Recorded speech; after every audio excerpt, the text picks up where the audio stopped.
I will call the Finance, Ways, and Means Committee to order for April the 15th, 2025. Madam Clerk, please open the board for roll call.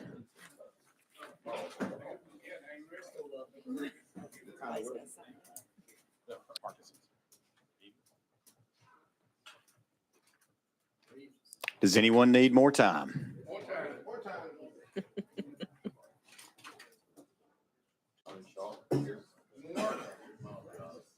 There we go.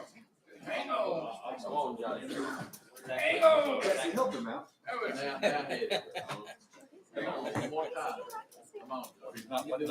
Madam Clerk, please take the vote. Mr. Chairman, you have 26 members present. You have a quorum. Madam Clerk, please take the vote. Mr. Chairman, you have 26 members present. You have a quorum.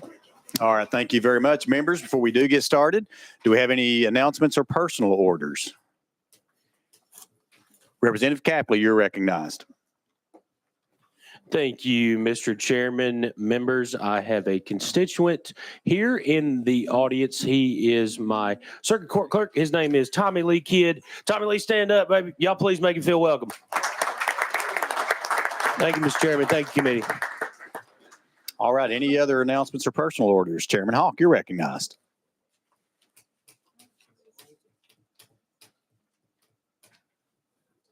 Thank you, Mr. Chairman. Not sure if we have any in the room, but optometrist day on the Hill today. So I don't know if we got any optometrists in the office today, but they're doing a lunch for us on the 8th floor later today. So thank our optometrists for being here today. If you can see any. Any other announcements or personal orders? Hearing none and seeing none, we do have 3 bills on today's calendar. So without further ado, I will turn it over to Chairman Williams.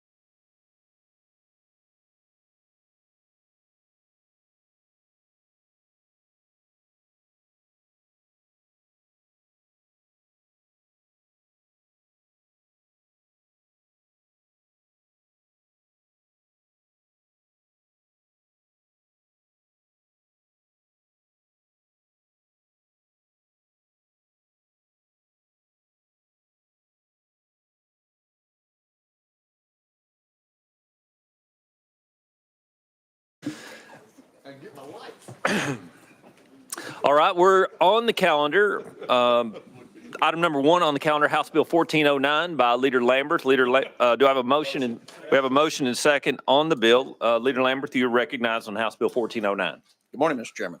Good morning. It's good to see you. You too. Chairman Hicks, I think you do have an amendment that's coming from subcommittee that we need to put on. Amendment number 1, drafting code 07420. You have a motion and second. For the purposes of discussion, we're going to put that on. All those in favor of amendment drafting code 007420, say aye. Aye. All those opposed, the amendment goes on the bill. We're now to amendment drafting code 003600, also by Chairman Hicks. Do I have a motion? Motion. We have a motion and second on amendment drafting code 003600. Without objection, we're going to put that amendment on. All those in favor of amendment code drafting 003600 to House Bill 1409, say aye. Aye. All those opposed, the amendment goes on the bill. We're on to amendment number 3, expected to be amendment drafting code 4400 by Chairman Hicks. We have a motion and second. For the purpose of discussion, we're going to put that amendment on. All those in favor of drafting code amendment 4400, please say aye. Aye. All those opposed, amendment drafting code 4400 goes on to House Bill 1409. Chairman Hicks, you are recognized on House Bill 1409 as amended. All right. Thank you, Chairman. Members, good morning. This is the Appropriations Act, House Bill 1409. Amendment 1, just to get everyone caught up to where we are, Amendment 1 was the reset amendment. Amendment 2 is the administration amendment, and Amendment 3 is the legislative amendment. And now we will talk about what is covered in the appropriations bill.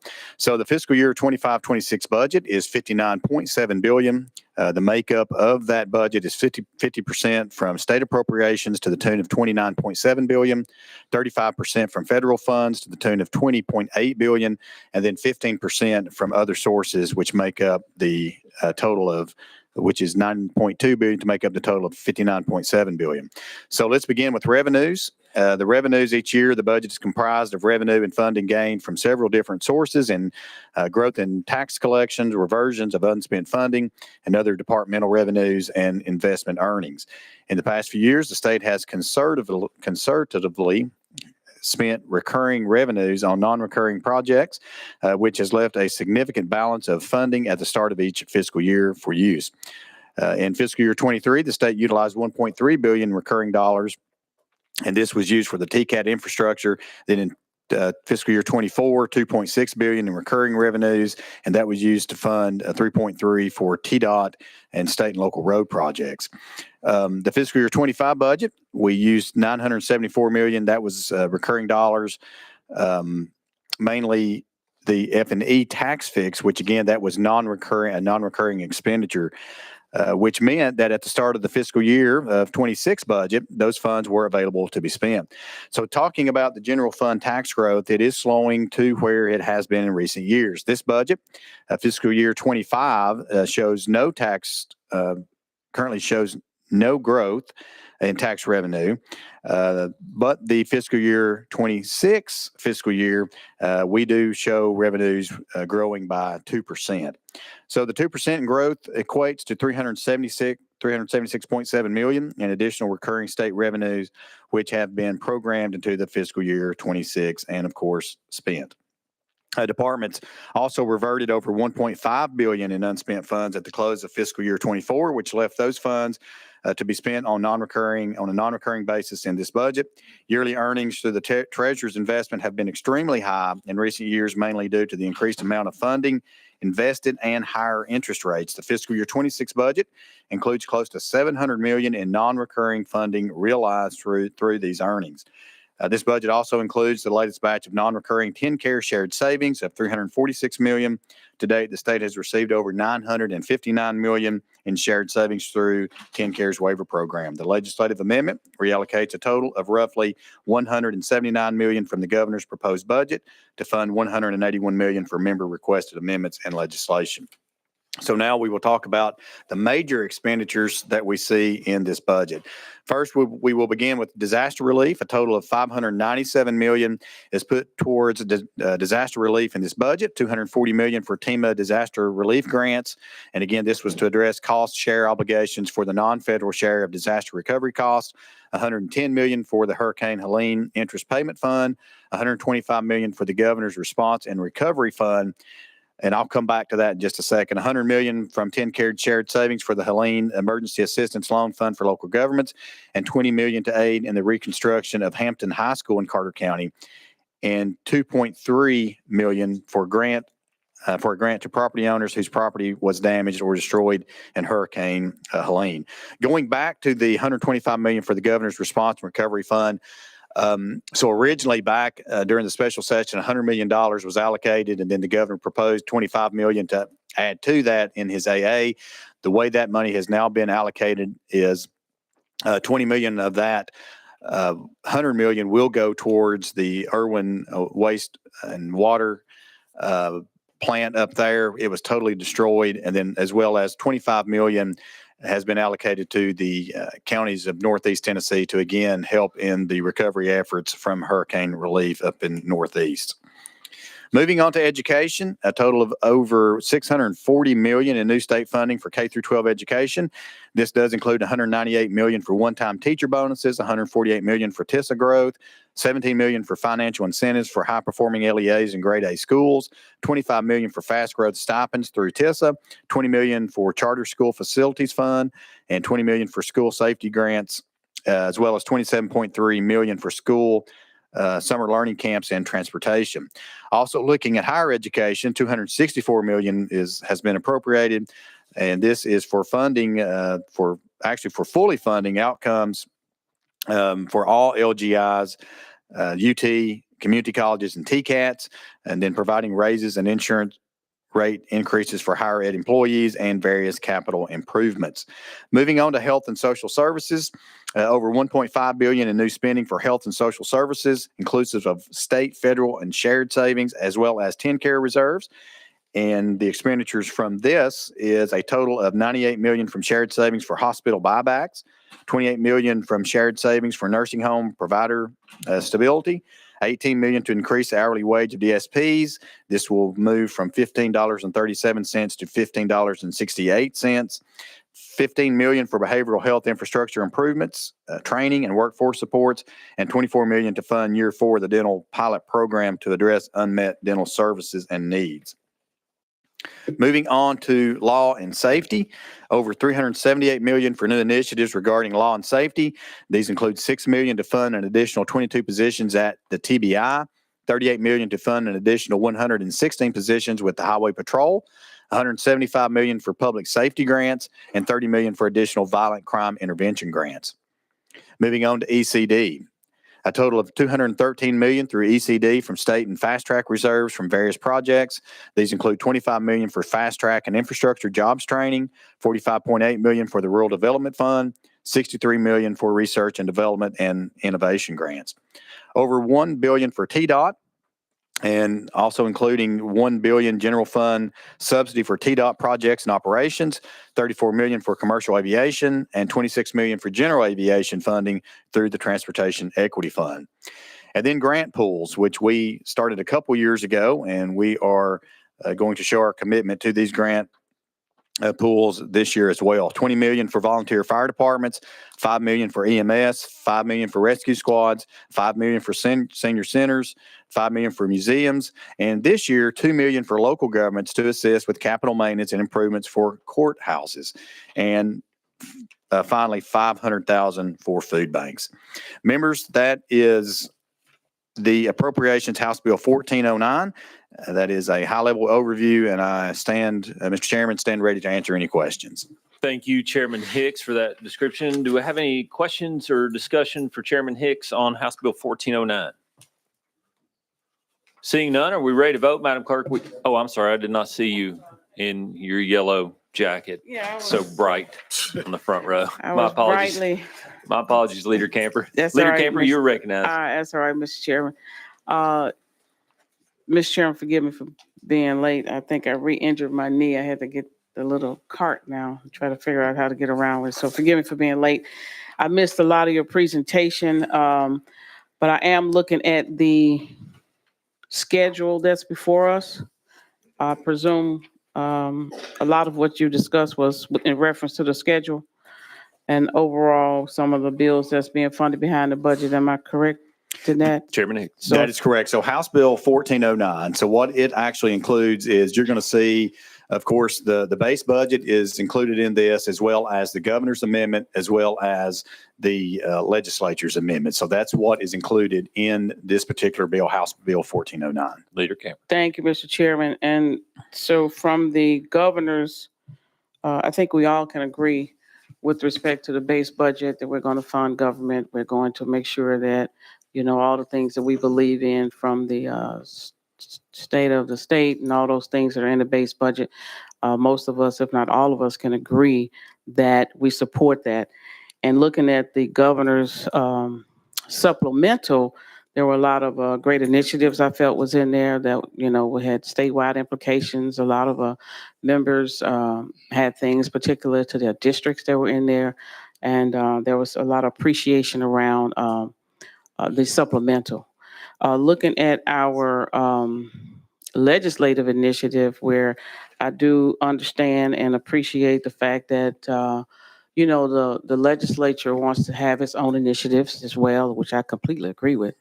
I also feel and have expressed this several times that, that there's fairness across the state, fairness across members' districts and things like that. But what I'm seeing is in the legislative amendment that there were a lot of things that were either eliminated altogether or reduced significantly. And my question is around, what was the concept ideology, the philosophy around some of the things that were cut or eliminated from the supplemental, and where were the shifting of these funds? And like I said, I'm sorry, it just came out. I just got the amendment less than 30 minutes ago. So if you could talk a little bit about that, Mr. Chairman, it would greatly appreciate it. Chairman Hicks. Absolutely, and thank you for the question. Very happy to answer that. And of course, there were some things that in the governor's amendment that was eliminated and maybe reduced and maybe added to, if you look at it. But for the most part, we looked at the legislative priorities, the legislative ideas, and so we decided to maybe spread that out a little bit more. I think there were some overlaps in some programs. And so we felt like, hey, it was an opportunity to, maybe they had something in the base budget and maybe an organization didn't have anything. And so we saw them as an opportunity to be able to provide some monies to some groups that wasn't receiving anything. And again, it all ties back to, it was a legislative priority for one of our members, which includes both sides of the aisle. So I think it was just really about priorities. I don't think there was a right or wrong answer. I think it just goes down to maybe one was esteemed a little higher priority than the other. Leader Camper. Thank you, Mr. Chairman. I hear you, Mr. Chairman. I understand. I'd be interested to know if you can articulate, and I could have missed this, how much was actually reduced, and were there savings that, looking in the out year based on, reduced in federal funding, a lot of things that's going on. Are we looking at keeping some of those funds, not appropriating them, carrying them forth to next year because there may be a recession or anything like that? Did that come up in the conversation, Mr. Chairman? Chairman Hicks. Thank you, Chairman Williams. And the easy answer is absolutely. It has been discussed. I think that is something that everyone is in state government, including the legislature. I think that's something that we're all looking at to see exactly what the federal government may deem unnecessary. And so I think that is certainly something that the state is looking at. I know that is from the administration down, that we're all concerned about where the federal funds are going to. I think we're all concerned about where that's going and what kind of effect is that going to have on Tennessee's budget. And one thing that we've done, and I think it prepares Tennessee and puts us in a really good position, is the fact that in the past couple of years, how we have budgeted with recurring dollars for non-recurring items. And so we've done that all the way back to 23 when we had 1.3 billion that we funded, that was recurring dollars that we fund for non-recurring expenditures. And we rolled that up to 2.6, added some to it, 3.3 billion for a TDOT projects. And again, all that was one-time money with recurring dollars, which allows us to continue each year to have funds readily available at the end of each fiscal year for the next fiscal year's budget. And so I think we've done that again this year to the tune of about $400 million that you've seen that is recurring dollars going towards non-recurring items. And so I think it's very important that we've done that in the past, and I think it's very important we continue to do that in the future with a little bit of uncertainty that we see. Leader Camper. Thank you, Mr. Chairman. And Mr. Chairman, do you have a dollar figure what any of those savings might be that we will be carrying forward? Just curious how much. I noticed we kept what the governor offered to put into the rainy day fund, which I understand, how difficult it is if you put money in there to get it out if you need it in an emergency situation. So if we're going to be holding some funds, apparently we've reduced a lot. If we're going to reduce or eliminate some of these initiatives, those dollars, I would presume, would be left and, like you said, carried forward into the next fiscal year. Do you have any idea of what, or does the document reflect Yes, what if- those savings are? Chairman And Hicks. if you could Sorry. point me to it, I'd appreciate it. Thank you, Mr. Chairman. absolutely. If you'll turn to the second page there on the schedule. On the Yep, on the schedule. Yep, the back page of that. You'll see down there, almost toward the bottom, 422,819,460. That was recurring dollars that we had left over. We took that money, and again, we actually spent that on non-recurring items to the tune of 412. So that money will be freed up, 412,424,950. We spent that on non-recurring items. So that's how much we will have at the end of fiscal year 26. That's how much we'll have ready to go into fiscal year 27 as we begin to planning almost immediately. So that's where those numbers are. Leader Camp. Okay, thank you, Mr. Chairman. Mr. Chairman, I'm sorry. Thank you for your patience.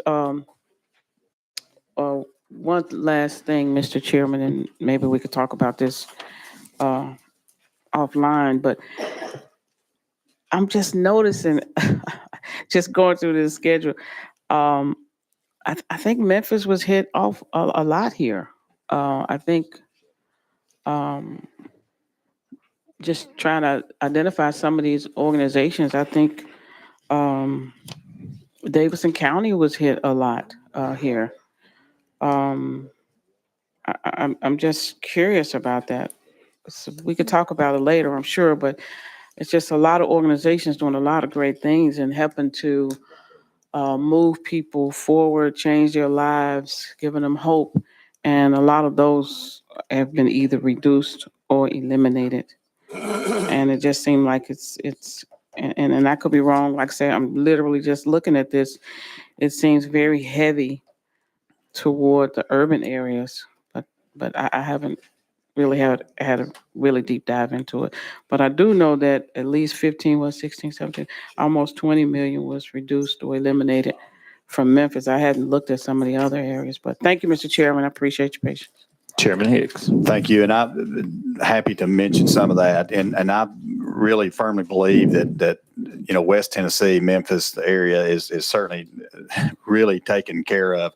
$20 million, and I'll just mention some of those. And, $20 million for the Memphis Zoo, 250 non-recurring to the University of Memphis for the law school for scholarships, $2 million for the Rock and Soul Museum, $500,000 for Memphis for the teacher residency, $1 million for Pure Youth Academy, $500,000 for Tech 901, $1 million for Star Academy, $21.3 million for TCAT Memphis, $70.5 million for bonding University of Memphis, as well as the relief out in West Tennessee, because that recovery fund, it covers everybody. So I really think that Memphis was taken care of. Thank you, Mr. Chairman. And you're right. We contributed an awful lot to the budget overall, to the state coffers. So that's to be expected. I know you mentioned a lot of great things Memphis got, and I appreciate all of them.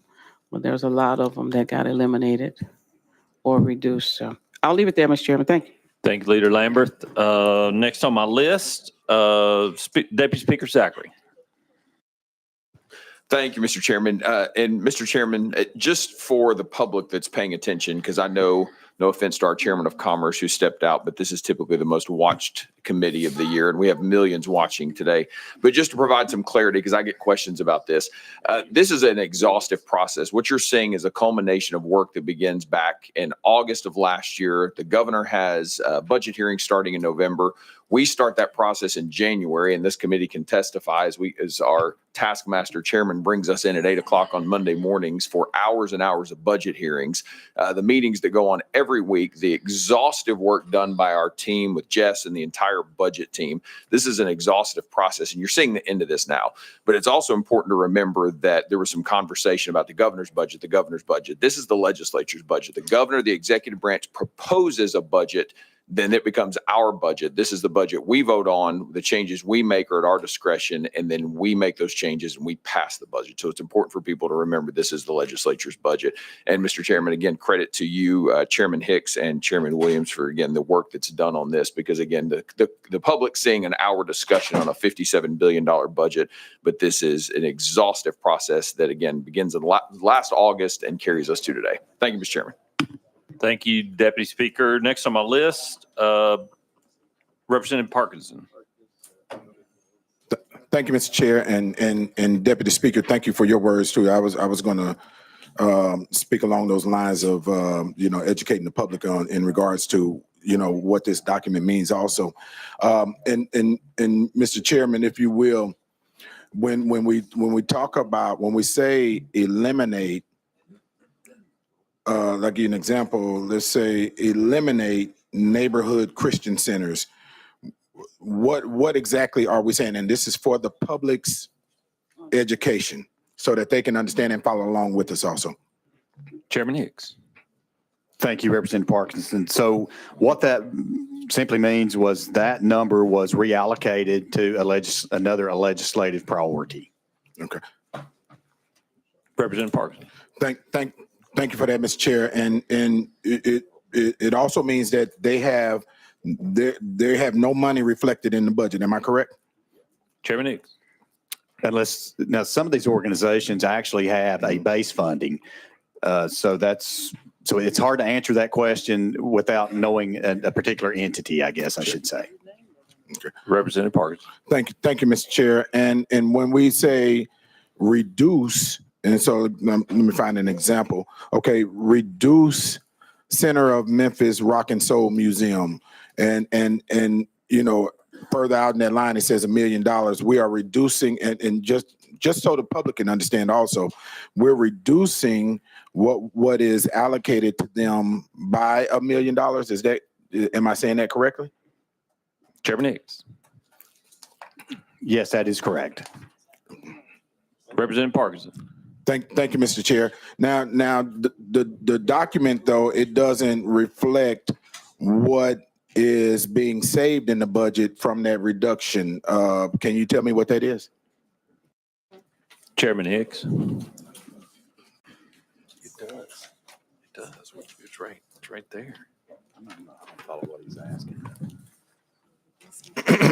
Repeat that question one more time just to make sure I follow you on that one. Check. Okay. Where it says reduce Center of Memphis Rock and Soul Museum, we're reducing the amount that in the budget by $1 million. Am I correct in that based on this document?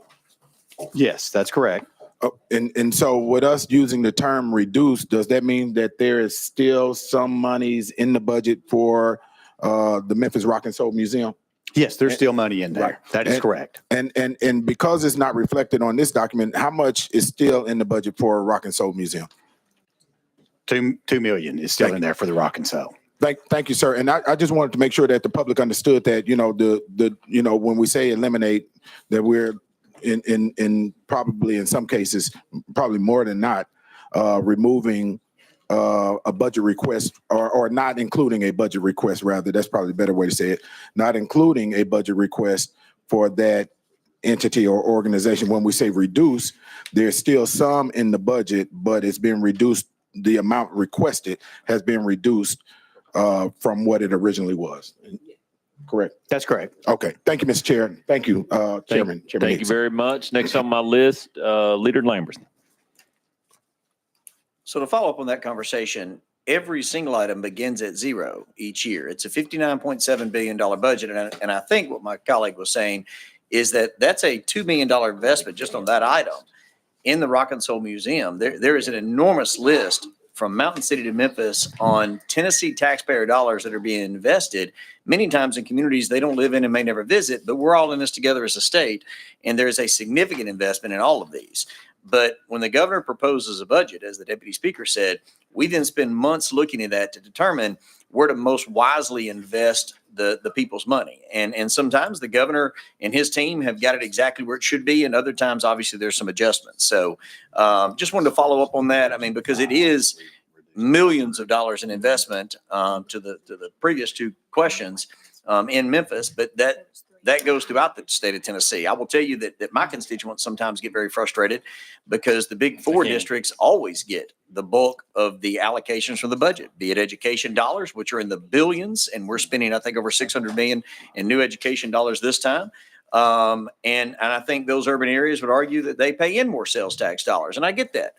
But it's a give and take between urban, suburban, and rural areas to try to make sure that we invest throughout the state of Tennessee. I want to commend again Chairman Williams and Chairman Hicks. I think they've led us through a process over the last several months that invests very heavily and especially takes care of East Tennessee, where we saw some of our poorest Tennesseans and the Tennesseans that it's very difficult for them to bounce back because they don't have the type of economic might that sometimes West and Middle Tennessee has. And there's just not as many manufacturing plants and jobs and ability there to be able to bounce back without the assistance from the rest of us. So just wanted to say that it's a $59.7 billion budget that starts at zero, and it's the people's money. It doesn't belong to the state. So it's very carefully allocated out. So thank you, Mr. Chairman. Thank you, Leader Lambert. Next on the list, Representative Gann. Thank you, Mr. Chairman. Just want to also mention, we were talking about West Tennessee, that we have in this budget finally, I've been here 9 years and I've been advocating for the Wilder Development Center for every bit of those 9 years. And I want to extend my gratitude and thank you to the governor and this finance committee for $81 million that will build a new Wilder Youth Development Center in West Tennessee, which has been something that is a long time coming. So I just wanted to mention that as well. And one last thing, Mr. Chairman, if I could, Agape Family Services, which is line item number 2 on the first page, it looks like and just correct me if I'm wrong, we're cutting $1 million from recurring and $500,000 from non-recurring. Is that correct? Chairman Hicks. Yes, sir, that is correct. Okay. Can we expand on how that decision came about? Chairman Hicks. Yes. So Representative Gann, again, kind of goes back to the priorities where we wanted to make sure that we could spread it out as much as we could with what funding we had. And so for some of these, some is better than none, and for some, none is not good at all. So we wanted to make sure that some of the priorities from the legislature got funded. And as a part of that, we did have to take from some of these organizations to make sure that others got to share in some of the funding that we had. Sure, I completely understand, and I am not complaining one bit. I just was kind of wanting to understand the rationale, and you've laid it out very clearly, and I appreciate that. And I want to say thank you for all y'all's hard work on this, putting this together. So I know it's a lot of long hours, and so thank you for your hard work. Thank you, Representative. Thank you. Thank you, Representative Gann. Next on my list, Representative Miller. Thank you, Mr. Chairman.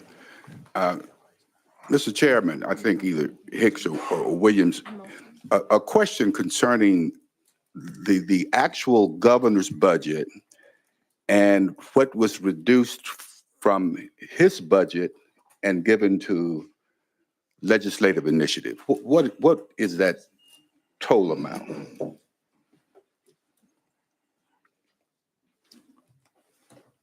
Chairman Hicks.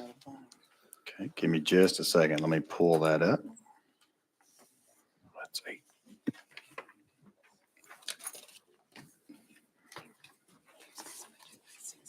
So we actually, if you will look there on page 2, Representative Miller, you'll see where we adjusted 16.9, so 16,941,600. That's recurring, and then 162,000 or 162,008,400. Okay. You'll see from non-recurring. So that's where that was taken out. Which totals to 178 million. Yes, correct. 178 million. And Mr. Chairman, again, thank you all for all the work that you put into this. But when you said we made a decision on this, and I know there's always the meetings before the meeting. I wasn't a part of that meeting as much as all of us are members of the Finance, Ways and Means Committee. So I'm just somewhat curious, Mr. Chairman, who were we that made these decisions? Chairman Hicks. And when was that meeting held, and was it a public meeting? Chairman Hicks. So those meetings started back on the second Tuesday of January.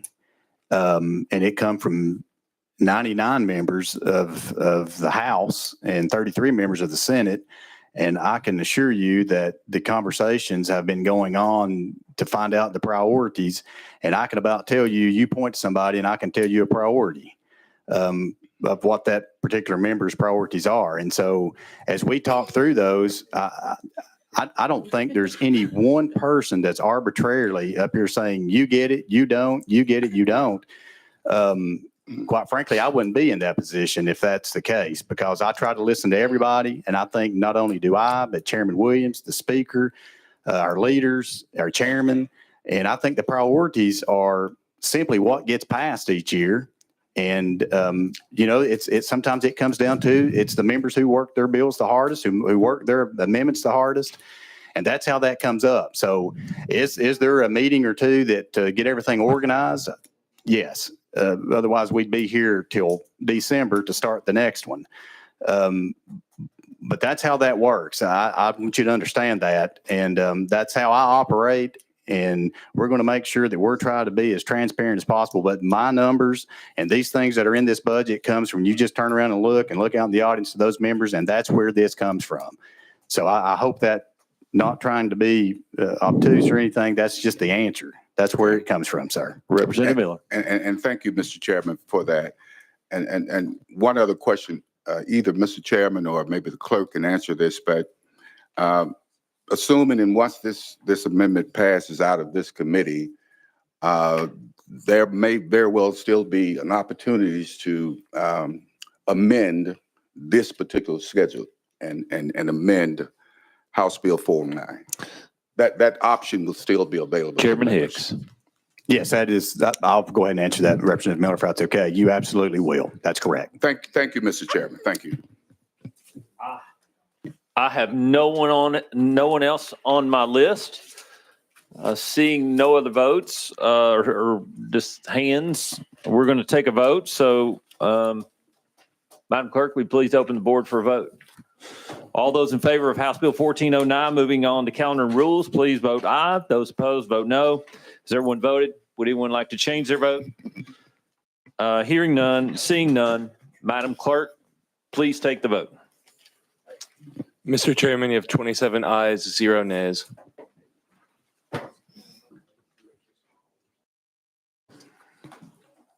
The ayes do have it. House Bill 1409 moves to calendar and rules.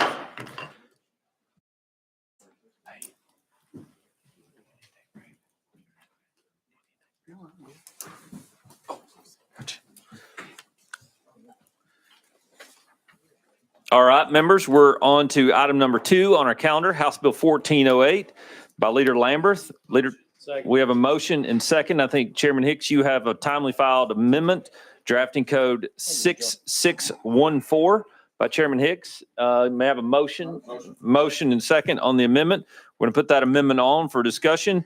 All those in favor of putting on amendment drafting code 6614 to House Bill 1408. All those in favor say aye. Aye. All those opposed, the amendment goes on the bill. We are now on amendment number 2, also by Chairman Hicks, drafting code 7508. Do you have a motion? Motion. We have a motion and second. Also for discussion, we're going to put this amendment on. So we are now voting on amendment drafting code 7508 on the House Bill 1408. All those in favor say aye. Aye. All those opposed, vote no. The amendment goes on the bill. We are now back on, Chairman Hicks, you are now back on House Bill 1408 as amended. You are recognized. All right. Thank you, Chairman. Members, House Bill 1408, which is known as the Budget Implementation Act, or the BIMP. just to catch everyone up, Amendment 1, that was the administration amendment language. Amendment 2, that's the legislative amendment language. The BIMP simply makes the statutory changes needed to implement the budget. These changes are done on a non-recurring basis. And so Amendment 1 contained language which would have made a recurring statutory change to reallocate revenues from the tire tax from the general fund to TDOT. We decided that it would be more appropriate to accomplish this by amending a regular bill. So to do this, Amendment 2 removed the language from Amendment 1, and it will be proposed an amendment to a bill that's moving through the committee process. And again, that bill will be carried by Chairman Hawk. And I stand ready to answer any questions. Thank you, Chairman Hicks. Leader Camper, you're recognized for question. Thank you, Mr. Chairman. I want to make sure I'm understanding what you just said about the, is it the 80 million from the tire tax, for lack of a better word? Chairman Hicks. Yes, ma'am, that is correct. Okay, so then in the proposed budget, if I remember correctly, somewhere in there, we had agreed that we would appropriate this money to TDOT, which has been the first time in a long time, it's the first time I can remember us doing something like this as a dedicated fund to TDOT, since we pay as we go, we don't do bonding, there's a lot of things we don't do for our roads. And so it was expected that it would be in this legislation, and then it would just go on in perpetuity and it wouldn't be a problem. So about doing this amendment the way that we are, you're saying take it out of here, have another bill to accomplish the same goal. Is that what I heard, Mr. Chairman? Chairman Hicks. That is correct. So the language that we took out, it requires all sales and use tax revenue generated from the sale of new or used tires to be earmarked and allocated to the highway fund, requires such allocation not to exceed 80 million in fiscal year 26. And again, that language, which we, through legal advice, was to take that out of the BIMP because usually that, the BIMP is usually covering just that particular fiscal year. We don't do outgoing years. And so that is more suited to be in a bill, which again, Chairman Hawk is carrying.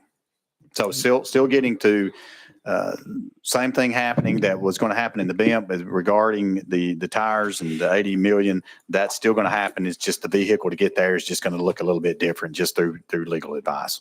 Leader Camper. Thank you, Mr. Chairman. I was curious what that bill is right now. I mean, is the bill? That bill is behind the budget, Leader Camper, in a black hole that exists. Okay, so we expect that it'll come out, it'll come from behind the budget, so that, okay, I'm just curious if we need to open another committee and go through a whole nother process. All right, thank you. Think we got it. Thank you, Leader Camper. Any further questions before we vote? No discussion? Seeing none, Madam Clerk, will you please open the board for a vote? Those in favor of House Bill 1408, moving calendar rules, please vote aye. Those opposed, vote no. Has everyone voted? Would anyone like to change their vote? Hearing none, seeing none, Madam Clerk, please take the vote. Mr. Chairman, you have 27 ayes, 0 noes. Thank you. The ayes do have it. House Bill 1408 moves to calendar rules. Item number 3 on your calendar, House Bill 1407, also by Leader Lamberth. We have a motion and a second. Chairman Hicks, you have a timely filed amendment drafting code 6615. For the purpose of discussion, may I have a motion and second? We have a motion and second. For the purpose of discussion, we're going to put this amendment on. All those in favor of amendment drafting code 6615 on House Bill 1407, all those in favor, please say aye. Aye. All those opposed, vote no. The amendment goes on the bill. The ayes do have it. We are on House Bill 1407. Chairman Hicks, you are recognized. Thank you. And members, just to get everyone again caught up on House Bill 1407, which is the bond bill, the amendment simply added 25 million worth of obligation, general obligation bonds for the MTSU Murphy Center. So that's what we did with that amendment. So looking at the bond bill, it includes authorization for the following projects: DCS, New Woodland Hills and Walter Secure Facilities, TEMA, that will be a new operations center for them, ETSU, Brown Hall renovation, MTSU. Again, that's the initial bond for the Murphy Center. Tennessee Tech Construction and Manufacturing Building, University of Memphis Research Modernization, TCAP Memphis Aviation Campus Replacement, UT Knoxville Chemistry Building, UT Martin College of Business and Global Affairs, the AOC, and FERF, it's for library and archives renovation for our court systems. MTSU, again, that's the additional monies for the Murphy Center that we did with Amendment 1. And then TDOT, that's a bond authorization. And of course, each year, the bond bill provides authorization to TDOT to issue bonds. However, these bonds are never issued. As a practice, the General Assembly appropriates recurring funds equal to 11% of the principal amount of all general obligation bonds that are authorized but unissued. That 11% combines and assumes 6% interest and 5% on principal payment. With these bonds being issued, Tennessee will continue to be a low debt state. Our annual debt service will be only 1.76% of our tax revenue. And so to put that in perspective, at the start of the Lee administration, our annual debt service was 2.4% of our tax revenue. Many of the bonds being issued are for higher ed. And per TSSBA's current policy, higher ed institutions can currently only issue bonds on revenue generating projects like dorms and stadiums and arenas. The majority of projects being bonded are for higher ed institutions that are non-revenue generating. And then just as a side note, the TSSBA is currently considering policy changes which would expand the projects for which institutions could seek school bond issuance. And with that, I stand to answer any questions. Thank you, Chairman Hicks. Any discussion on the bill? Seeing none, we're going to take a vote. Madam Clerk, please open the board for a vote. Those in favor of House Bill 1407, moving calendar rules, please vote aye. Those opposed, vote no. Has everyone voted? Would anyone like to change their vote? Hearing none, seeing none, Madam Clerk, please take the vote.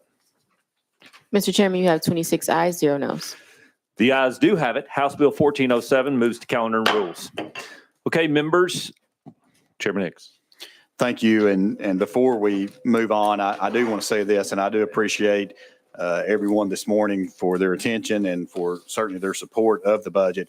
There are, of course, as it's already been said, the work of the budget begins early and it ends late, it seems like, in session. But there are several folks who I want to make sure that we do recognize. And we'll begin, of course, with Chairman Williams. I want to thank him, and Vice Chairman Gillespie, Chairman Halsey, and also to my left, Budget Director, I want to thank Ms. Jessica Himes. I also want to thank to my right, Myrna Tunich. I want to thank Doug Garrett. I want to thank Joel Hayes, Boyan Savage. I want to thank my office, Ms. Kim, and my intern. I want to thank Katie, also in the chairman's office, Mary, and all these folks. And I know I've missed somebody, and all these folks have staff, whether it's fiscal review, whether it's the budget director's office, but they stay up late. And I'm telling you, when I text or call, they always answer. And so I really, really want to say thank you to them, and let's give them a round of thank you.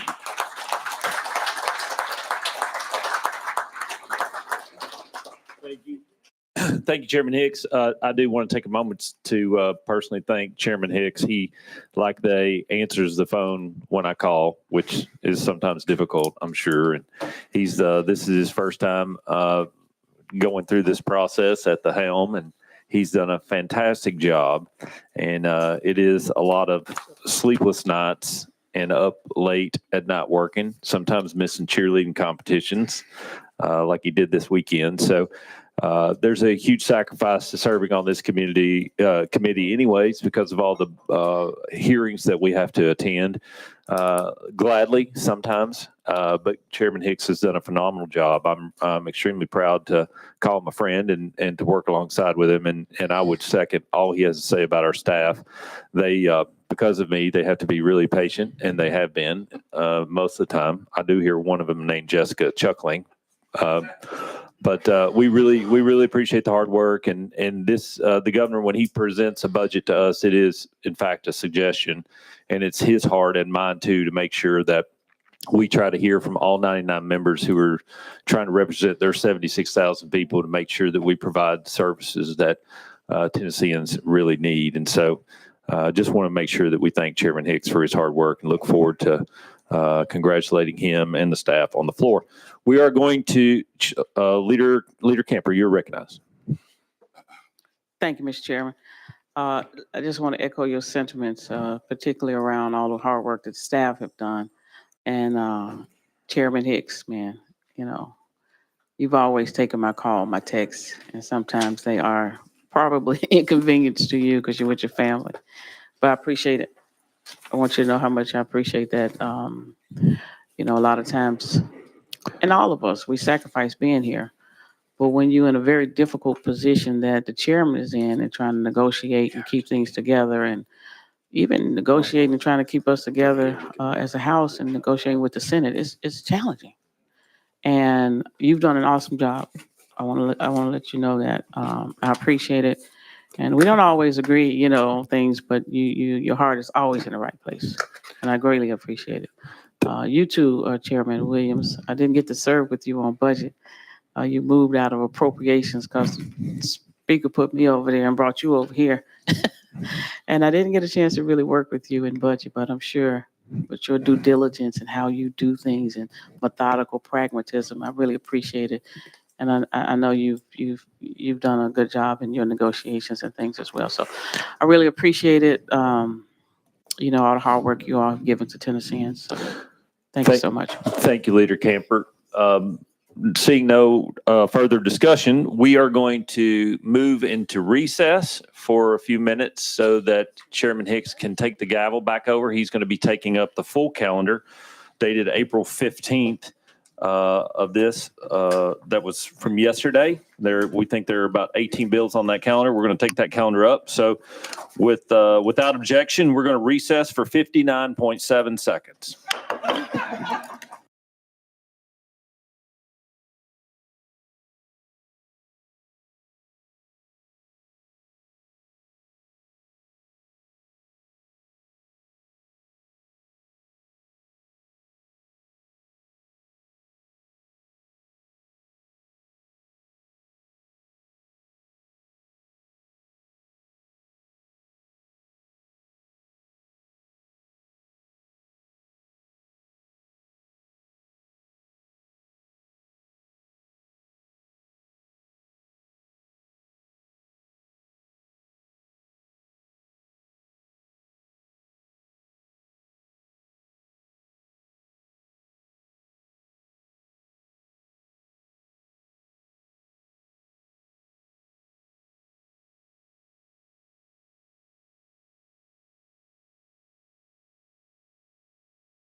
All right, we are back in session. Again, we're in Finance, Ways and Means Committee. And again, it is April the 15th, 2025.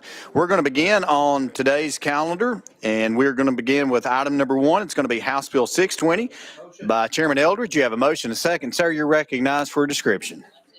Thank you, Chairman. House Bill 620 would allow Hamlin County to participate in the Convenient Voting Centers pilot program. All right, thank you very much. Question has been called. Objection called. The question. Hearing none, seeing none. Madam Clerk, please open the board. All those in favor of House Bill 620, moving on to calendar and rules, please vote aye. All those opposed, no. Has everyone voted? Would anyone like to change their vote? Madam Clerk, please take the vote.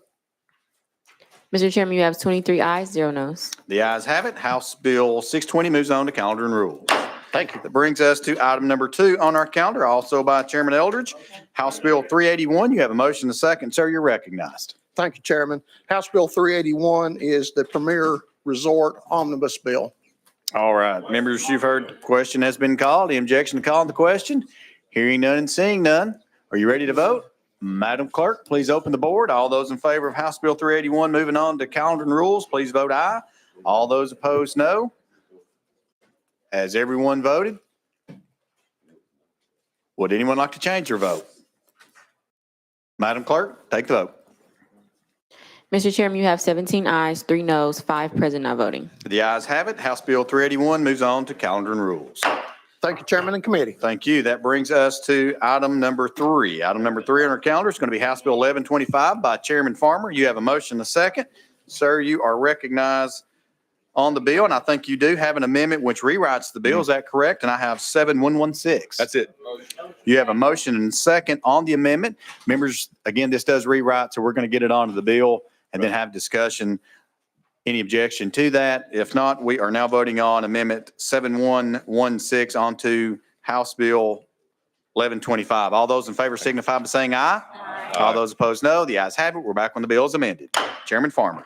Thank you, Chair Committee. What this bill does 3 things. One, it allows for our teachers to be protected if a kid comes in and been there less than 50% of the school year.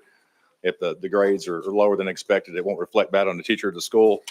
Number 2, it allows for if a teacher was to pass away and have a period of time of sick days and things that are built up, it allow for the school system may reimburse that teacher's estate for the time that teacher earned prior to passing. And then the third amendment, what it did, it brought this back to where I actually had a constituent that had passed and going to bring it back to make the enacting date, I believe, back into March.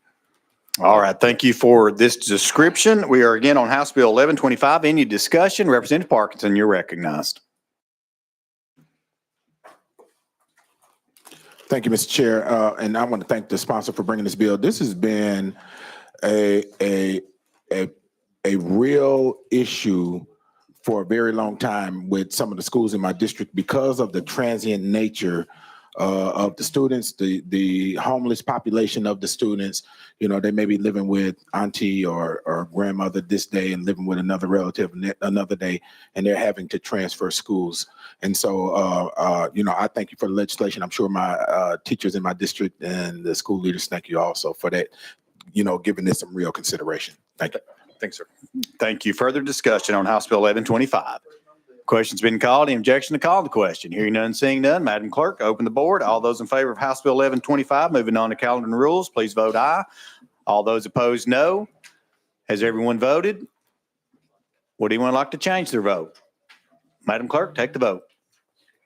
Mr. Chairman, you have 26 ayes, 0 noes. The ayes have it. House Bill 1125 moves on to calendar and rules. That brings us to item number 4. Item number 4 on our calendars, House Bill 1128 by Chairman Farmer. You have a motion to second. Sir, you're recognized. Thank you, Mr. Committee. What this does allows our constables to become post-certified. I think this is good policy. We help our communities become safer and our constables be well-trained. All right. Thank you for this description. Any discussion? The question's been called. Any objection calling the question? Hearing none, seeing none. Madam Clerk, open the board. All those in favor of House Bill 1128, moving on to calendar and rules, please vote aye. All those opposed, no. Has everyone voted? Would anyone like to change your vote? Parkinson would like to change his vote. Madam Clerk, take the vote. Mr. Chairman, you have 26 ayes, 0 noes. The ayes have it. House Bill 1128 moves on to calendar and rules.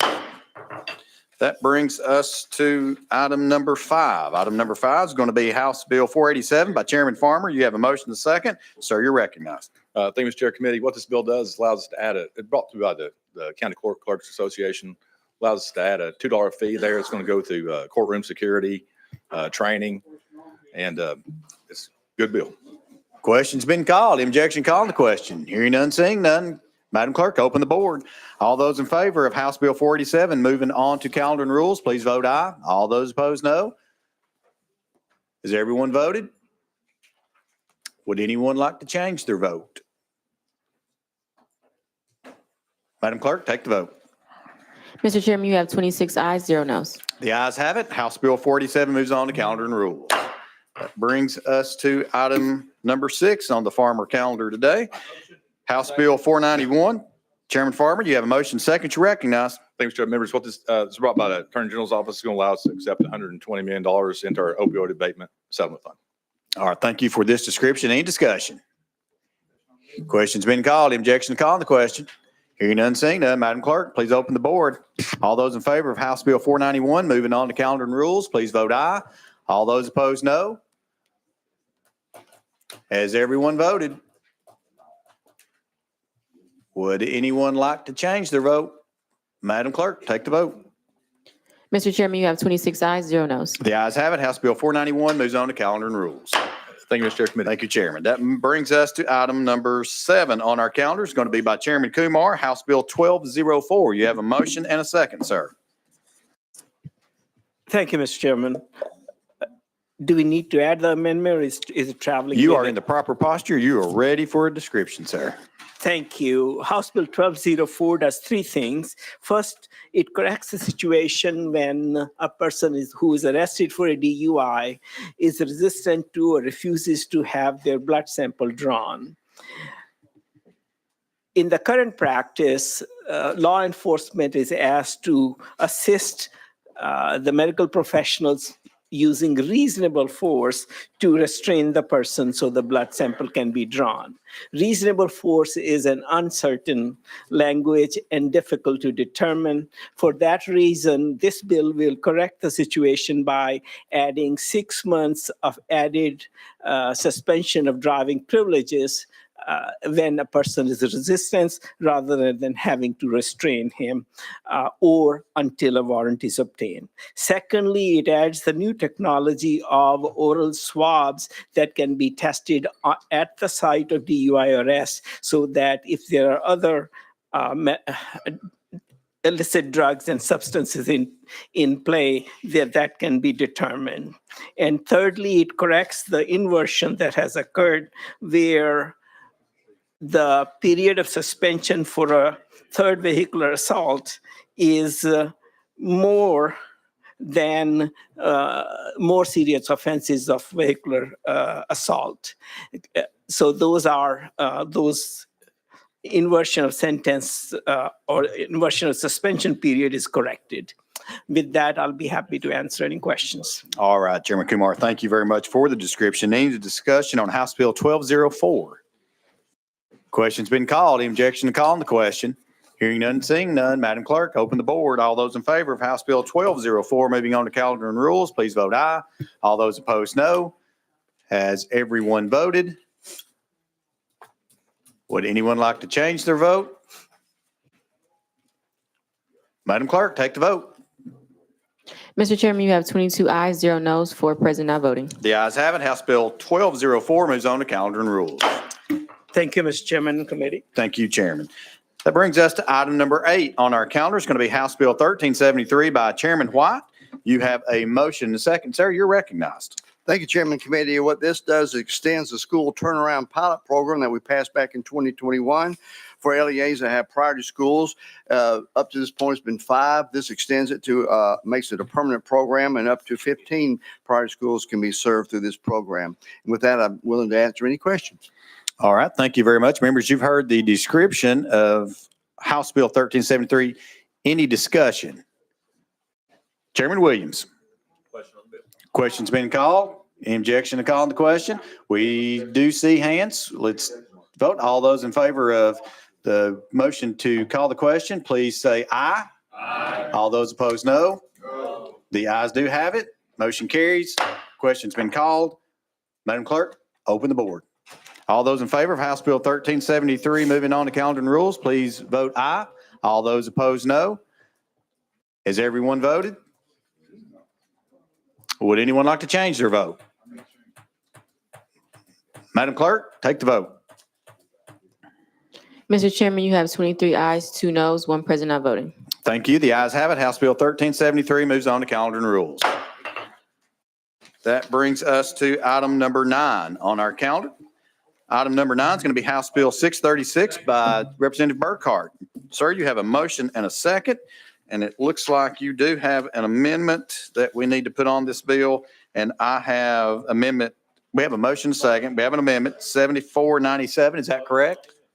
That is correct, sir. Okay, you have a motion and a second. You want to describe the amendment? What some of the counties found was that, and I'll use Williamson County because they were the ones that brought it to us as an example, that they collected the taxes for the city of Franklin, and it was in the bill that didn't leave that real clear. So now that amendment makes it to where Williamson County can collect the tax for Franklin, and then if they choose to, this is a permissive bill, so if they choose to do it, it'll make it okay for that. Very well. All right, members, you've heard the description of the amendment. Any discussion?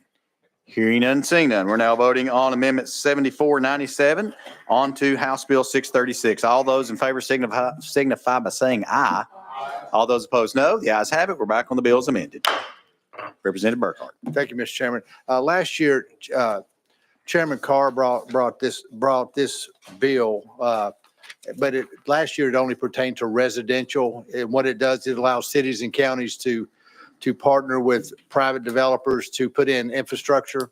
And all this bill simply does is add commercial developments to that. And with that, I'll stand for any questions. All right. Thank you very much, Representative. Members, do we have any discussion on the bill? Representative Shaw, you're recognized. Thank you, Mr. Chairman. The amendment makes your bill, right? Representative Burkhart. No, sir, not thank you, Mr. Chairman. No, sir, not really. It just gives you, I think it's more clarification than anything, just to make sure that counties who collect taxes for their cities, it made it a little plainer, I think is probably the best way to describe that. Representative Shaw. But this is permissive. Yeah, that is absolutely 100% correct. Thank you. Yes, sir. Thank you. All right. Further discussion on House Bill 636. Question's been called. Objection called on the question. Hearing none and seeing none. Madam Clerk, please open the board. All those in favor of House Bill 636, moving on to calendar and rules, please vote aye. All those opposed, no. Is everyone voted? Would anyone like to change your vote? Madam Clerk, take the vote. Mr. Chairman, you have 25 ayes, 0 noes. The ayes have it. House Bill 636 moves on to calendar and rules. That brings us to item number 10 on our calendars, House Bill 977 by Representative Burkhart. You have a motion to second. Sir, you are recognized. Thank you, Mr. Chairman. What this bill does is public safety who are in the state retirement program. Right now, the bridge bill, to draw a full 7 years, you have to leave at 55 years old, and you can only draw till you're 62. What this bill allows you to do is leave anytime up until 60 years old or 62, and you can draw till you're 67 years old. So they get the full benefit of the bridge that the cities have paid for. And I'll answer any questions anybody has one. All right. Thank you, Representative Burkhart. Members, you've heard the description. Any discussion on House Bill 977? Chairman Hulsey, you're recognized. Thank you. I just want to make sure, is this permissive in the sense that the city has to pay for this? So if they decline, there's no issue in the bill with that? It is permissive. Yes, sir. Thank you, Chairman. It is permissive. Further discussion on House Bill 977. Hearing none and seeing none. Madam Clerk, please open the board. All those in favor of House Bill 977, moving on to calendar and rules, please vote aye. All those opposed, no. Is everyone voted? Would anyone like to change their vote?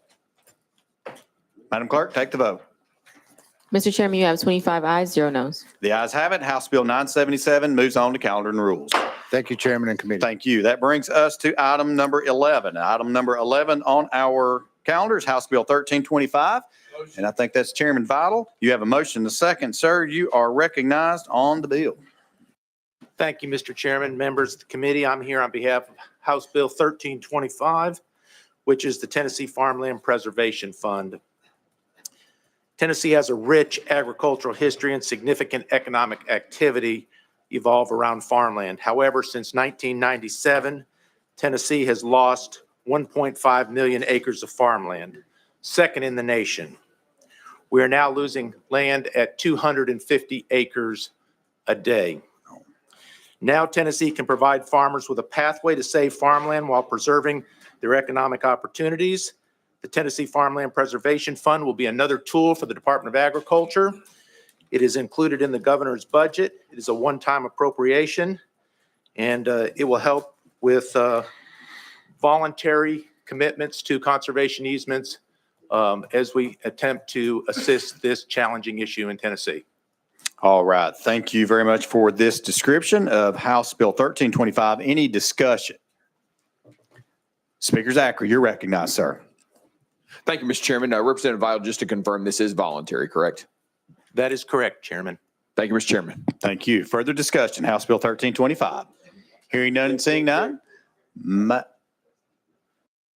Sorry about that. Chairman Hale, you're recognized. Thank you, Chairman. Real quick, I was asked this question, or it was mentioned to me last night. Is there going to be any, or has there been any discussion on this, Representative Vital, about favoring or recognizing maybe the Century Farms in this trust thing? Has that been discussed? Representative Vital, you're recognized. Thank you. That's a great question. They are absolutely two different programs, but they do parallel each other through the Department of Agriculture. And many farms that are recognized as Century Farms are usually candidates for this type of program and protection under an easement. Chairman Hale. Thank you. Thank you, Chairman. Thank you. Representative Halsey. Thank you. You and I have had many discussions on this, and you know I'm against this bill.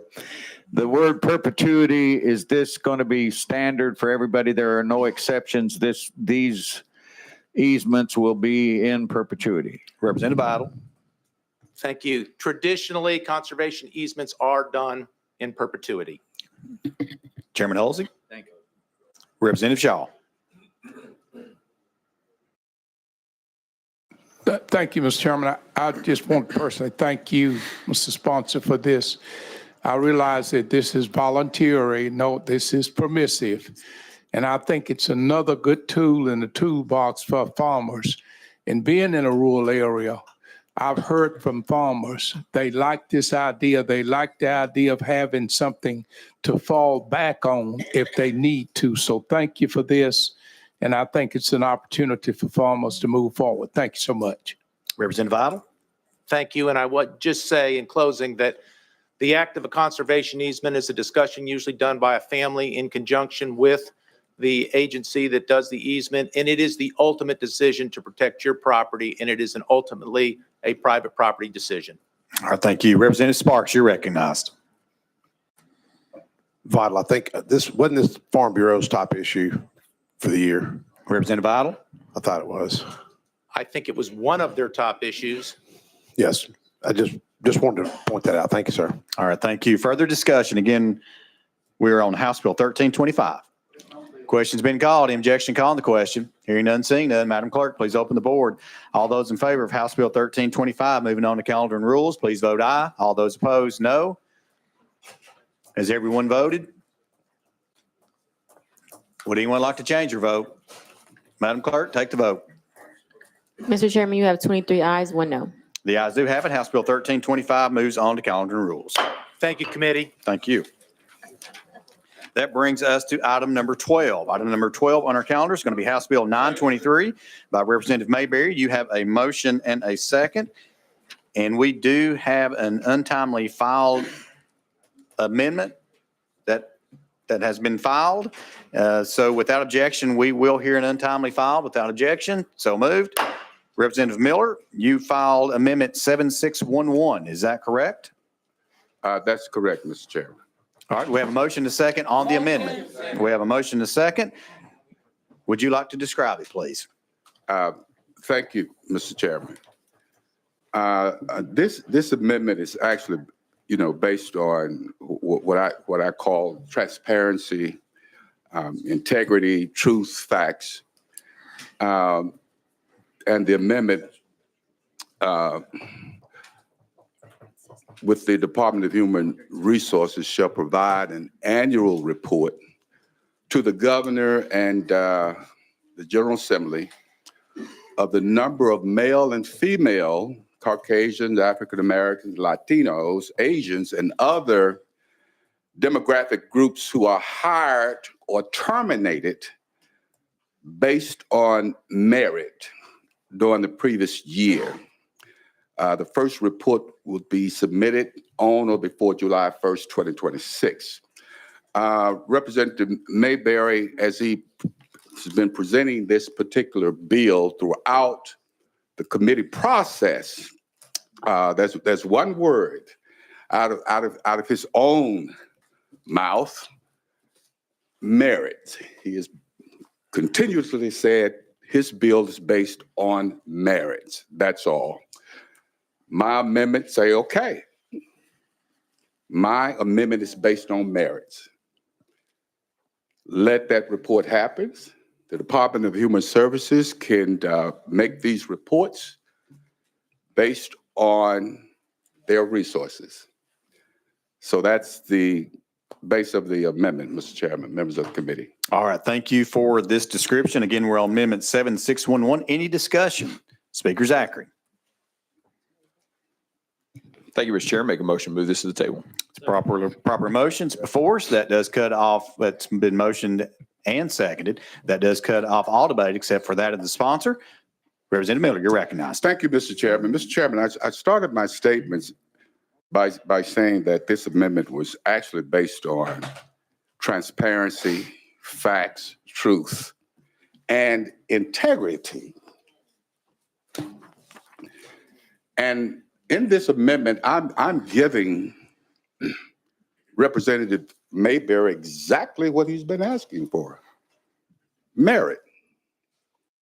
I'm giving you that. This is what this amendment is about. It is requesting that the Department of Human Services, let's go there, let's look for merit and report on it. Give us a year. Give us a year to report on the fact that we have hired, based on merit, a number of individuals.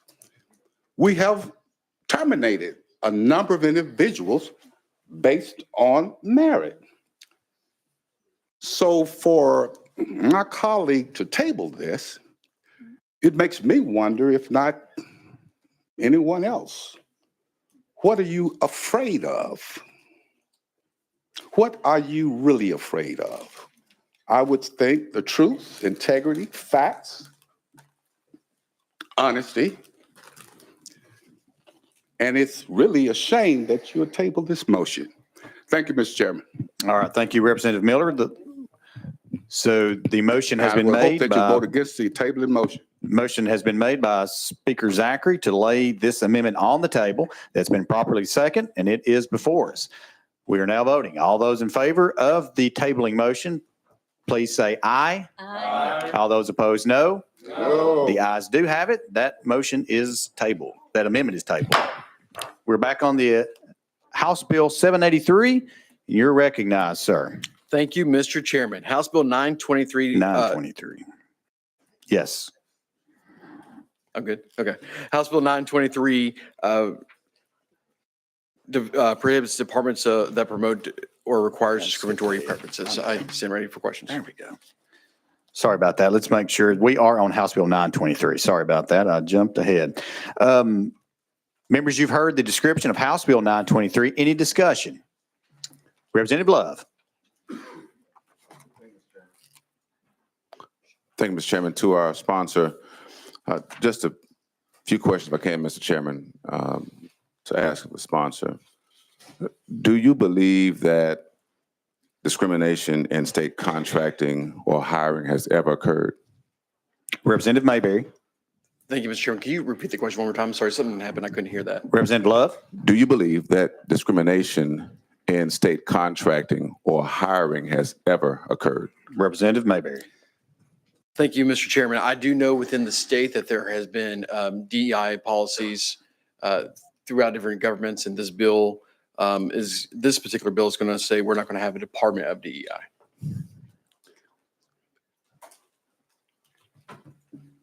Representative Love. Right. So, and maybe I didn't phrase it right. So you think that discrimination is equated to DEI? Representative Mayberry. Thank you, Mr. Chairman. I am saying that programs that promote diversity, equity, and inclusion, shorthand DEI, are discriminatory in nature. Representative Love. Are you familiar with the Go DBE program, the Governor's Office of Diversity Business Program? Representative Mayberry. Thank you, Mr. Chairman. No, I'm not. Okay. Representative Love. So it was established by executive order in 2004. And the goal of it, according to the website, was to increase participation in certain categories of groups with state contracting: minority business, women-owned business, persons with disabilities, and disabled veteran businesses. Go DBE, I believe, is going to be hindered by your bill because Go DBE specifically says that this department should engage in certifying businesses that traditionally are excluded from participating in government contracting. And your bill specifically says that they can no longer do that. But you're not familiar with Go DBE, correct? Representative Mayberry. Thank you, Mr. Chairman. I am not familiar with the program which you are speaking about. The primary goal of House Bill 923 is to eliminate state, local, and higher education offices, divisions, or departments that promote or require discriminatory preferences in the name of diversity, equity, or inclusion. And the bill ensures that public policies focus on fairness and merit, not identity-based preferences. Representative Love. If I can just read you a few lines from the executive order from 2004 that was then codified in 2010. Building and maintaining a strong, vibrant economy is critical to the future of this great state. And securing the economic health and vitality of this state in the 21st century demands that the state of Tennessee expand economic opportunity of all of its citizens and businesses.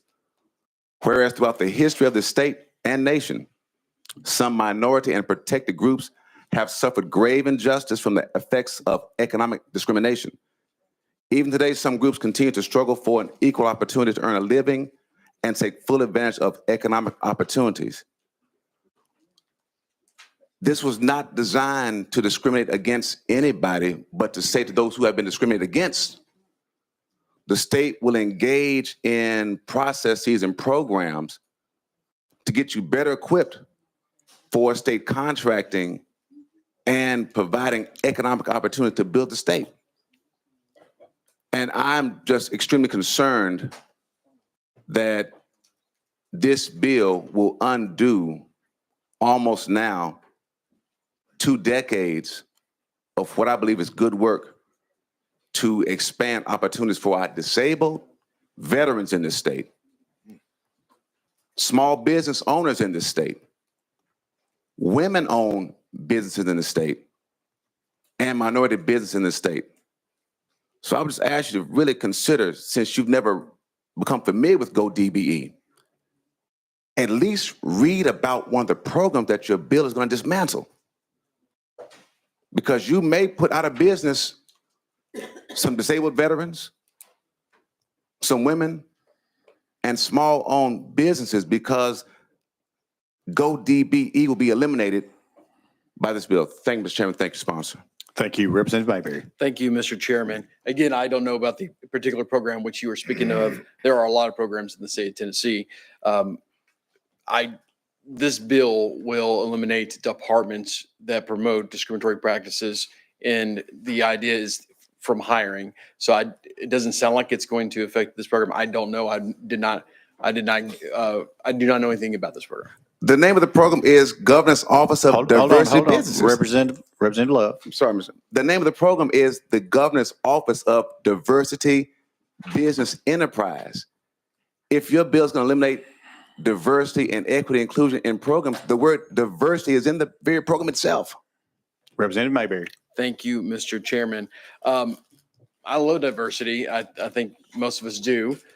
This bill ensures diversity is achieved through fair and equal treatment.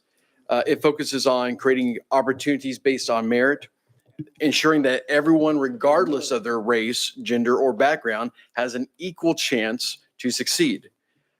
We can still have, in regards to what I've been talking about, a diverse workplace, but without policies that give us preferential treatment based on identity.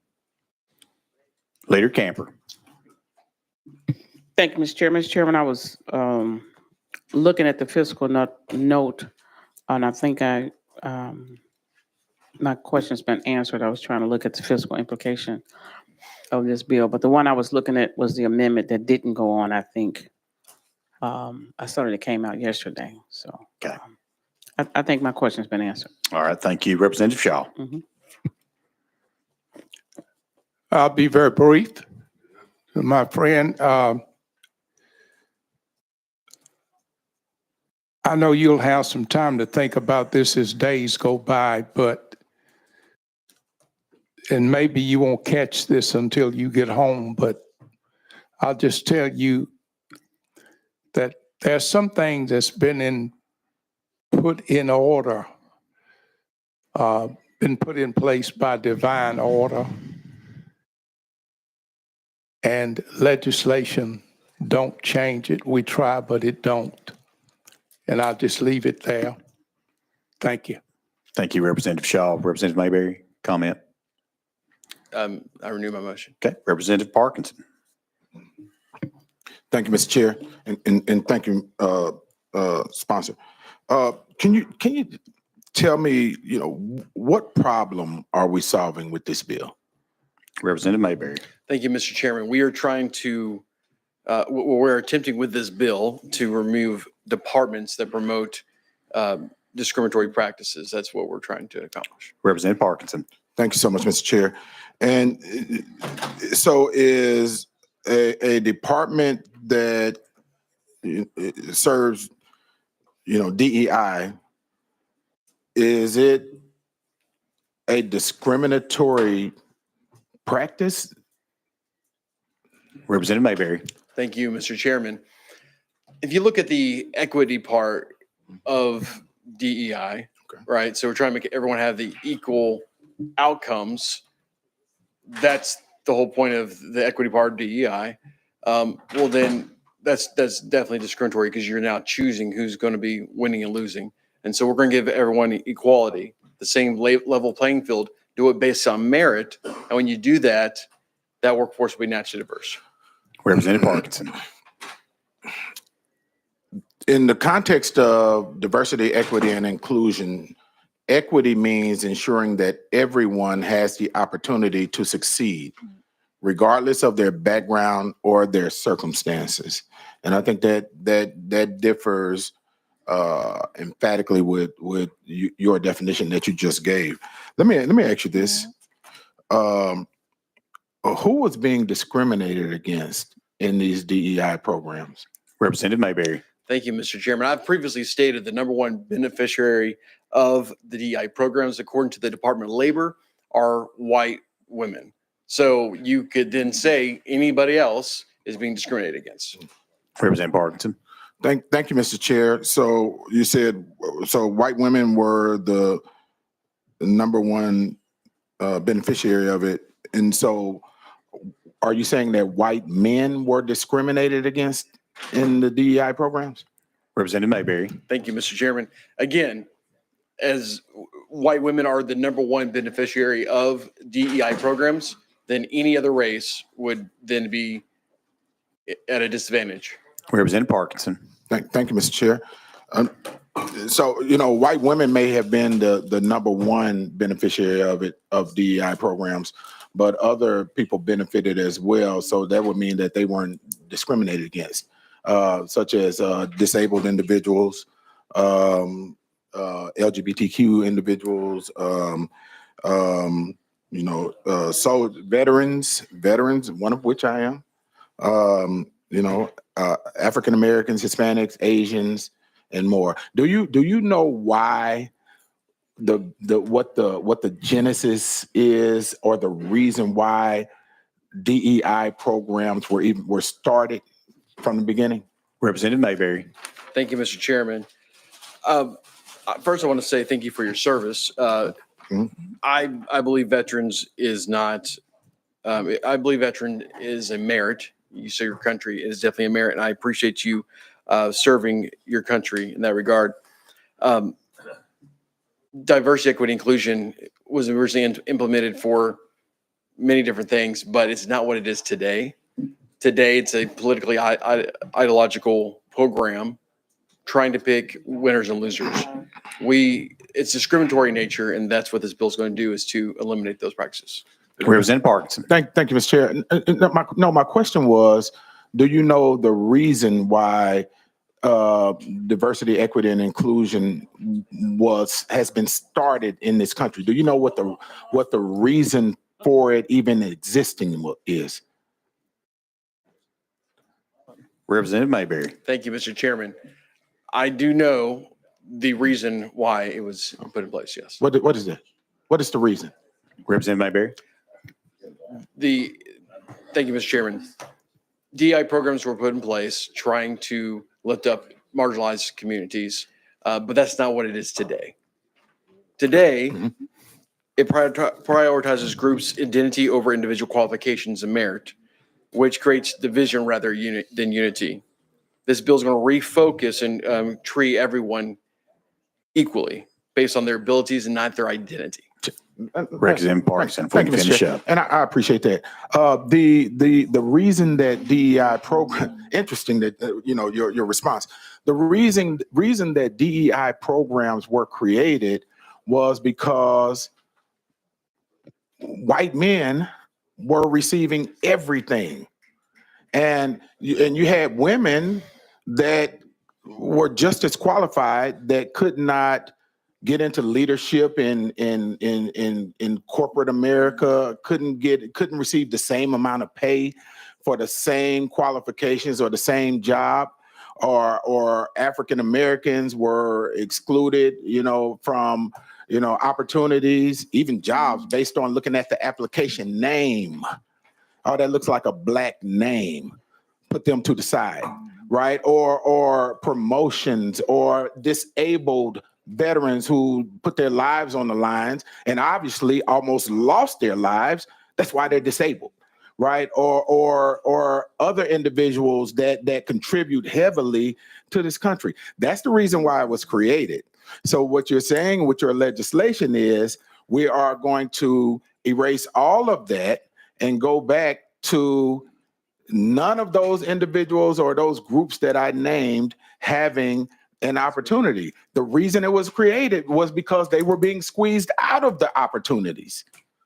The reason why, and now with your legislation to eliminate it, you're saying that these individuals don't have the same value as those individuals at the top of the food chain in America, those white men that were receiving all of the benefit of America.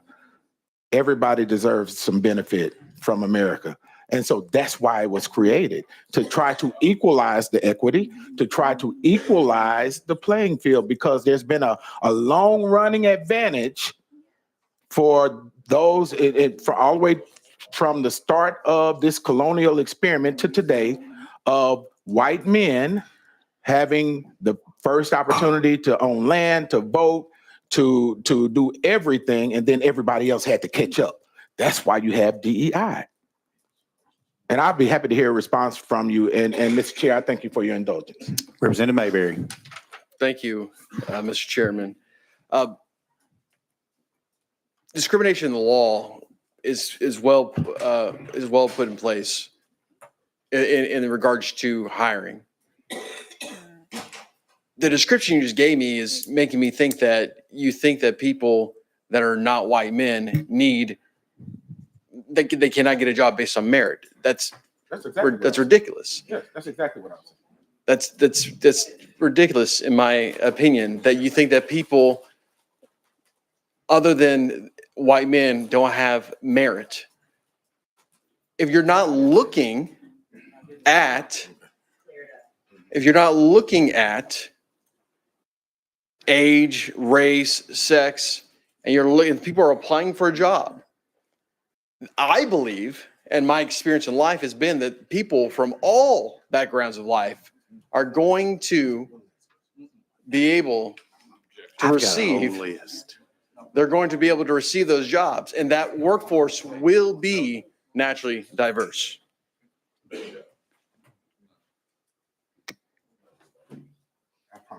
I tell you what, I'll put you on the bottom of the list and we'll come back because I've got a whole list. I've been very, very, because I let's go to Chairman Boyd.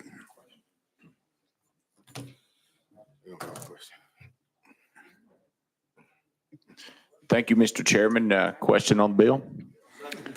Question's been called. Any objection calling the question? I see hands. All those in favor of calling the question, please say aye. Aye. All those opposed, no. The ayes do have it. Question has been called. Madam Clerk, open the board. We're voting on House Bill 923, moving on to calendar and rules. All those in favor, please vote aye. All those opposed, no. Has everyone voted? Would anyone like to change their vote? Madam Clerk, please take the vote. Mr. Chairman, you have 20 ayes, 7 noes. The ayes have it.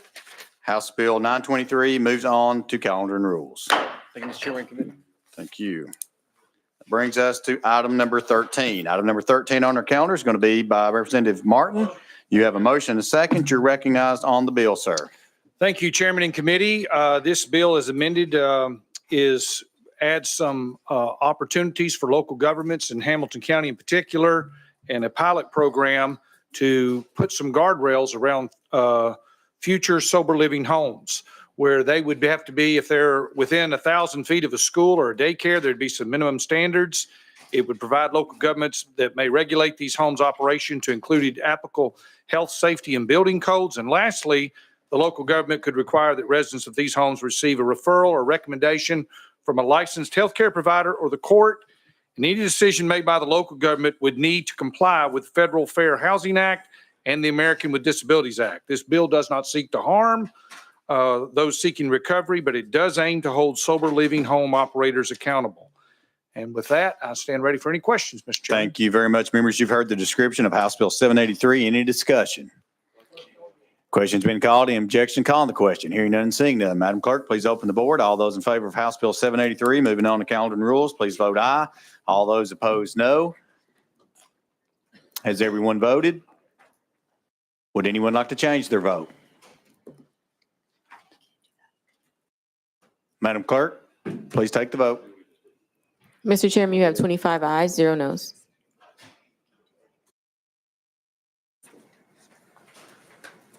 The ayes do have it. House Bill 783 moves on to calendar and rules. Thank you. I missed one.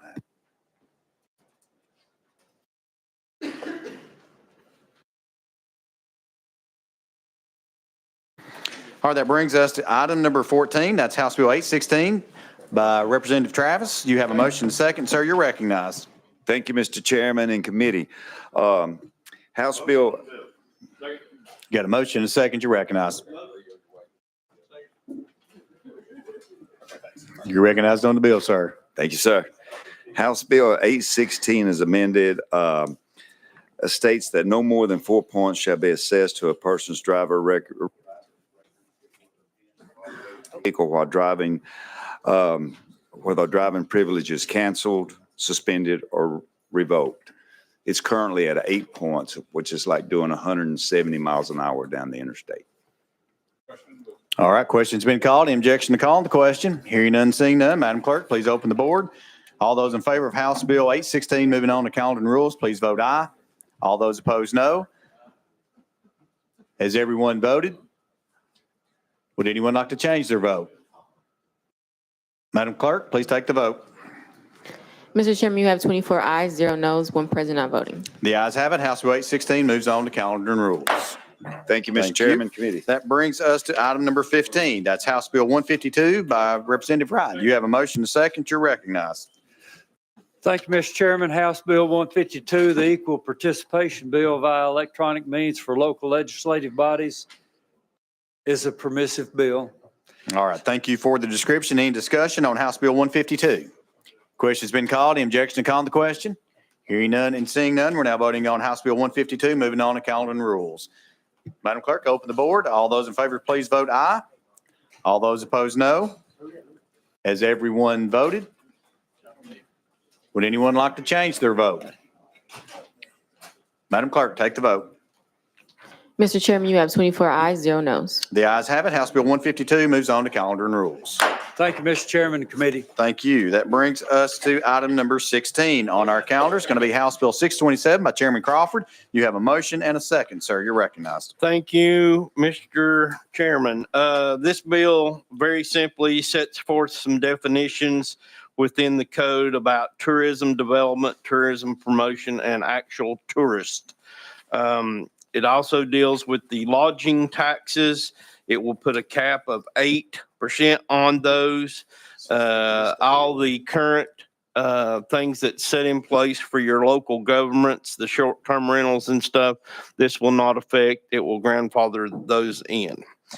So that's what this bill does, sir. Thank you, Mr. Chairman. Question's been called on the bill. Any objection to calling the question? Hearing none, seeing none. Madam Clerk, please open the board. All those in favor of House Bill 627, moving on to calendar and rules, please vote aye. All those opposed, no. Has everyone voted? Would anyone like to change your vote? Madam Clerk, take the vote. Mr. Chairman, you have 26 ayes, 0 noes. The ayes do have it. House Bill 627 moves on to calendar and rules. Thank you, Mr. Chairman. Committee. Thank you. That brings us to item number 17 on our calendar. Is going to be by Chairman Williams, House Bill 979. You have a motion second. Sir, you are recognized. Thank you. Thank you, Chairman and members. House Bill 979 has been the work of many professionals across the state in regards to healthcare access and workforce development for physicians. This bill, as amended, would allow hospitals under 105 in a county less than 105,000 persons to employ radiologists, anesthesiologists, pathologists, and emergency room physicians.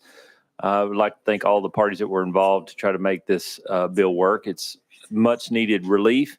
For the last 35 or 50 years, depending on who you talk to, these physicians and healthcare providers were unable to be employed by local hospitals, therefore impugning the delivery of community health care across the state. So with that, Mr. Chairman, I'm happy to answer any questions the members might have. All right. Thank you, Chairman Williams. Members, you have heard the description of House Bill 979. Any discussion?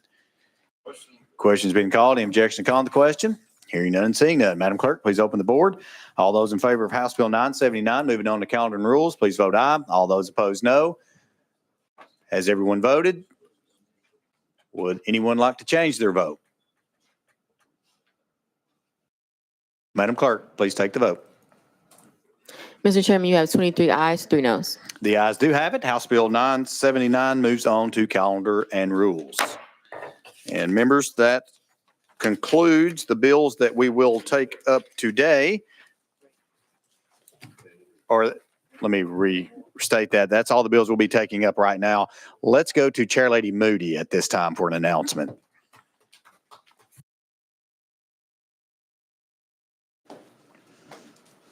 Thank you, Mr. Chairman. And for the members of Calendar and Rules, we will be meeting in about 7 minutes in this room.